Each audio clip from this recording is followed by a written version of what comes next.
সবাইকে আমন্ত্রণ জানাচ্ছি এবি নিউজ প্রাইম সংবাদে। আপনাদের সঙ্গে আছি আমি তাবস্সুম আনিকা। শুরুতেই জানিয়ে দিব সংবাদ শিরোনাম। রোববার সব রাজনৈতিক দলের সঙ্গে বৈঠক করবেন ইউনূস, ঐক্যের চেষ্টা অব্যাহত। অন্তর্বর্তী সরকারের অগ্রগতি নিয়ে সন্তুষ্ট নয় এনসিপি, তবে সহযোগিতায় অঙ্গীকার। জুলাই ঘোষণাপত্র না হলে দেশ পড়বে ঝুঁকিতে, ভারত ও আওয়ামী লীগ কচুকাটা করবে। ভারতে বাংলাদেশের পণ্যে নতুন বিধিনিষেধ, বদলে যাচ্ছে বাণিজ্য কর। ভারতে প্রাকৃতিক দুর্যোগের ভয়াল ছোবাল, ঝড় বৃষ্টিতে ৪৫ প্রাণের মৃত্যু। রেকর্ড ভাঙা দৌড়ে নতুন অধ্যায়, ক্যারিবীয় পেসার ম্যাথু ফোর্ডের ঝলকানি। দর্শক, এতক্ষণ শুনছিলেন শিরোনাম, এখন বিস্তারিত। দেশের পরিবর্তিত পরিস্থিতি বিবেচনা করে রোববার সব রাজনৈতিক দলের সঙ্গে বৈঠক ডেকেছেন প্রধান উপদেষ্টা ডক্টর মোহাম্মদ ইউনূস। এই গুরুত্বপূর্ণ বৈঠকটি বিকেলে তার সরকারি বাসভবন যমুনায় অনুষ্ঠিত হবে। সূত্র জানিয়েছে, এই বৈঠকটি পরিচালনা করছেন ডক্টর ইউনূস নিজেই, যেখানে মূল আলোচ্য বিষয় হবে জুলাই গণ অভ্যুত্থানকে সামনে রেখে রাজনৈতিক দলের মতামত ও প্রস্তুতি। বিশেষ করে এই বৈঠকে অংশ নেওয়ার জন্য দেশের বিভিন্ন রাজনৈতিক দলের একজন করে প্রতিনিধি আমন্ত্রণ জানানো হয়েছে।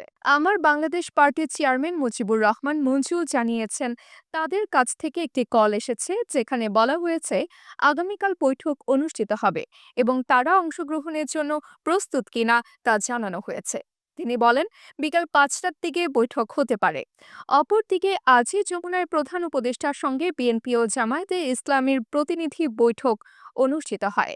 সন্ধ্যা ৭:৩০টায় বিএনপির প্রতিনিধি দলের সঙ্গে এবং রাত ৮:৩০টায় জামায়াতের প্রতিনিধিদের উপস্থিতিতে এই বৈঠক হয় বলে জানা গেছে। এই বৈঠকগুলো দেশের রাজনৈতিক পরিস্থিতি ও ভবিষ্যৎ পথ চলা নির্ধারণে গুরুত্বপূর্ণ মুহূর্ত হিসেবে দেখা হচ্ছে। আওয়ামী লীগের বিচার ও সংস্কার নিয়ে চলমান কার্যক্রমের গতি প্রসঙ্গে বর্তমান অন্তর্বর্তী সরকারের কাজের ধারা নিয়ে সন্তুষ্ট নয় জাতীয় নাগরিক পার্টি। তবে তারা সরকারের সঙ্গে সমন্বয় ও সহযোগিতার বিষয়েও স্পষ্ট করেছেন। নাহিদ বলেন, অন্তর্বর্তী সরকারের বিচার ও সংস্কার কার্যক্রমের গতি আমাদের কাছে সন্তোষজনক নয়। এই বিষয়টি নিয়ে আমাদের সমালোচনা রয়েছে। তবে একই সঙ্গে আমরা সরকারের পাশে আছি। আমাদের দাবিগুলো নিয়ে আমরা রাজপথে আছি, চাপ দিচ্ছি, কিন্তু এটা অবশ্যই দেশের স্বার্থে। আমরা চাই কোনো পক্ষই সরকারের কাছে বাধা না সৃষ্টি করুক। সরকারের সমালোচনা ও সহযোগিতা যেন একসঙ্গে চলে, সরকারের গতি আরও বৃদ্ধি পায় এবং জনগণের সামনে তার কার্যক্রম স্পষ্ট হয়। তিনি আরও বলেন, বাংলাদেশ বারবার বিভাজনের দিকে ঠেলে দেওয়া হয়েছে। আমাদের প্রতিবেশী দেশ ও বাংলাদেশের বিরুদ্ধে নানা ধরনের অপপ্রচার চালানো হচ্ছে। এসবের পেছনে মূলত রয়েছে আওয়ামী লীগ। তারা চায় না বাংলাদেশ একত্রে থাকুক।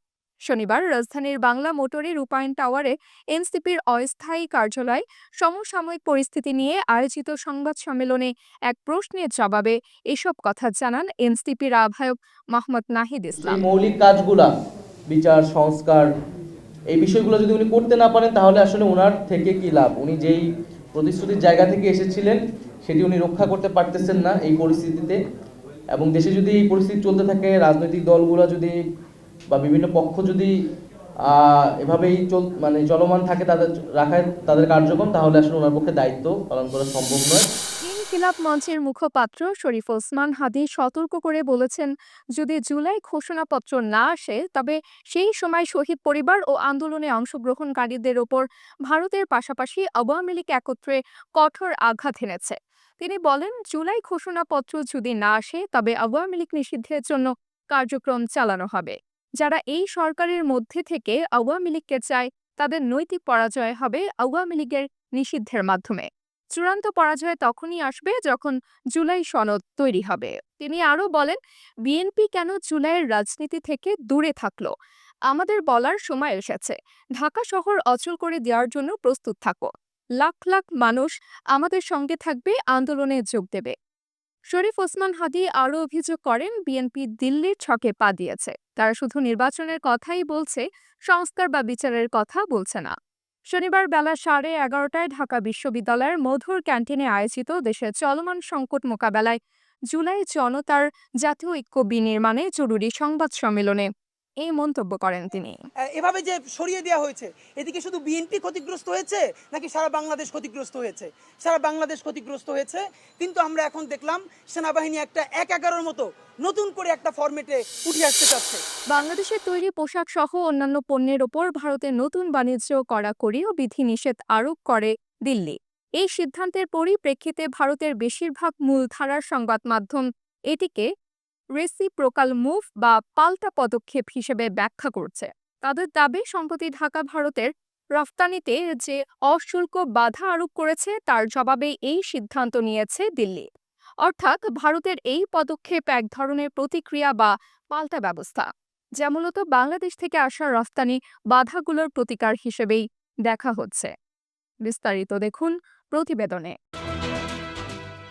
সম্প্রতি ভারতের বাণিজ্য ও শিল্প মন্ত্রণালয়ের আওতাধীন directorate general of foreign trade এক বিবৃতিতে জানিয়েছে, বাংলাদেশি পোশাক সহ কিছু নির্দিষ্ট পণ্য এখন থেকে ভারতের স্থলবন্দর ব্যবহার করে প্রবেশে বাধা পাচ্ছে।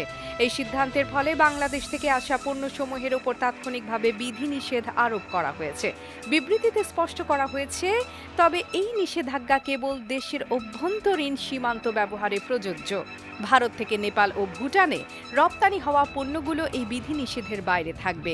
পাশাপাশি নাভা, সেবা ও কলকাতা সমুদ্র বন্দর দিয়ে পণ্য পরিবহন অব্যাহত থাকবে, যা বাংলাদেশের জন্য এক নতুন চ্যালেঞ্জের মুখোমুখি করল। ডিজিএফটির তথ্যানুসারে ভারতের উত্তর পূর্বাঞ্চলের ১১টি স্থল সীমান্তে চেকপোস্টের মাধ্যমে এখন থেকে পোশাক, প্লাস্টিক পণ্য, কাঠের আসবাব, ফলের স্বাদযুক্ত ও কার্বনেটেড পানীয়, প্রক্রিয়াজাত খাদ্য, তুলা ও তুলার বর্জ্য সহ বিভিন্ন ভোগ্যপণ্য আমদানি বাধাগ্রস্ত হবে। তবে মাছ, এলপিজি, ভোজ্য তেল ও চূর্ণ পাথর এই নিষেধাজ্ঞার বাইরে থাকবে। বিশ্লেষকদের মতে এই নতুন বিধিনিষেধ বাংলাদেশের জন্য বাণিজ্য ক্ষেত্রের নতুন একটি বাধা হিসেবে দেখা দিচ্ছে। একদিকে যেখানে ব্যবসায়ীরা নতুন বাজারের জন্য আরও বিকল্প খুঁজছেন, অন্যদিকে এই সিদ্ধান্তের ফলে ব্যবসায়িক প্রক্রিয়া ও সরবরাহ শৃঙ্খলে অস্থিরতা বাড়তে পারে। তাহলে পরিবর্তিত পরিস্থিতিতে বাংলাদেশের বাণিজ্য কৌশল ও ভবিষ্যতের পথ চলা কেমন হবে তা নিয়েই এখন আলোচনার মূল বিষয় হয়ে উঠেছে। AB news desk report. ভারতের উত্তরপ্রদেশে প্রাকৃতিক দুর্যোগের এক হৃদয় বিদারক দৃশ্যের সৃষ্টি হয়েছে। গত ২২ মে বৃহস্পতিবার ঝড় বৃষ্টি ও বজ্রপাতের জোয়ারে আক্রান্ত হয়ে একদিনে প্রাণ হারিয়েছেন ৪৫ জন। এই ভয়াবহ ঘটনায় রাজ্যের বিভিন্ন জেলা থেকে শোকের ছায়া নেমে এসেছে। উত্তরপ্রদেশের ত্রাণ বিষয়ক কমিশনার ভানুচন্দ্র গোস্বামী জানিয়েছেন, রাজ্যের কমপক্ষে ১৮টি জেলায় এই দুর্ঘটনার খবর পাওয়া গেছে। নিহতদের মধ্যে কাশগঞ্জে ৫ জন, ফতেপুরে ৫, মিরাটে ৪, আউরাইয়াতে ৪, বুলন্দশহরে ৩, কানপুর নগরে ৩, গৌতম বুদ্ধ নগরে ৩, কনৌজে ৩, এতাহে ৩, গাজিয়াবাদে ২, এতাওয়াহে ২, কানপুর দেহাতে ২, ফিরোজাবাদে ১, আলিগড়ে ১, হাথরাসে ১, আমেথিতে ১, চিত্রকূট ও আম্বেদকর নগরে ১ জন করে রয়েছেন। আবহাওয়া দপ্তরের কর্মকর্তারা জানিয়েছেন, এই দিন উত্তরপ্রদেশের অনেক জেলা অতিক্রান্ত হয়েছে শক্তিশালী মৌসুমি ঝড়ের দ্বারা। বাতাসের গতি ঘন্টায় ৬০ থেকে ১০০ কিলোমিটার পর্যন্ত ওঠানামা করছে। এর ফলশ্রুতিতে অনেকের মৃত্যু হয়েছে বজ্রপাতের শিকার হয়ে, আবার কিছু বাড়ির ছাদ ধসে পড়ে। প্রবল জনপ্রিয়তার যুগে টি-20 রেকর্ড ভাঙার প্রতিযোগিতা যেন এক অপ্রতিরোধ্য স্পৃহায় পরিণত হয়েছে। এই বায়ুতে অন্যান্য ফরম্যাটে ব্যাটারদের আক্রমণাত্মক মানসিকতা স্পষ্টভাবেই ফুটে উঠেছে। এরই ধারাবাহিকতায় ২০১৫ সালে ডি ভিলিয়ার্সের ওয়ানডে ইতিহাসের দ্রুততম হাফ সেঞ্চুরির বিশ্ব রেকর্ড করেছিলেন। তবে এবার সেই রেকর্ডের দখলে নতুন প্রতিদ্বন্দ্বী উঠে এলেন ক্যারিবীয় পেসার ম্যাথু ফোর্ড। আয়ারল্যান্ডের বিপক্ষে উইন্ডিজের এই পেসার ৮ নম্বর ব্যাটসম্যান হিসেবে নামলে মাত্র ১৬ বলেই নিজের 50 পূরণ করেন। শেষ পর্যন্ত ১৯ বলে ২-৪ ও ৮ ছক্কায় ৫৮ রান তোলেন তিনি। এই পারফরম্যান্সের মাধ্যমে তিনি ওয়ানডেতে দ্রুততম 50 রেকর্ডের কাছাকাছি পৌঁছেছেন। যদিও ১০ বছর ধরে অক্ষুণ্ণ থাকা ডি ভিলিয়ার্সের রেকর্ড ভাঙতে পারেননি, তবে ২৩ বছর বয়সী এই ক্যারিবীয় তার রেকর্ডে ভাগ বসিয়েছেন। অত্যন্ত কাকতালীয়ভাবে ডি ভিলিয়ার্সের সেই রেকর্ডটি তিনি করেছিলেন ওয়েস্ট ইন্ডিজের বিপক্ষে। গতকালকের ম্যাচে ফোর্ড অসাধারণ রেকর্ড করেছেন। তার ৫৮ রানের মধ্যে ৫৬ রান এসেছে বাউন্ডারিতে, অর্থাৎ তিনি তার রানগুলোর প্রায় ৯৬.৯৫%ই হাঁকিয়েছেন ৪ ছক্কার মাধ্যমে। এটি ছেলেদের ওয়ানডে ক্রিকেটের সর্বোচ্চ বাউন্ডারির শতাংশ। আগে এই রেকর্ডটি ছিল তারই দেশের সতীর্থ আন্দ্রে ফ্লেচারের, যিনি ২০০৯ সালে বাংলাদেশের বিপক্ষে ৫২ রানে ৫০ রান কেবল বাউন্ডারি হাঁকিয়ে করেছিলেন, যেখানে বাউন্ডারির শতাংশ ছিল ৯৬.১৬।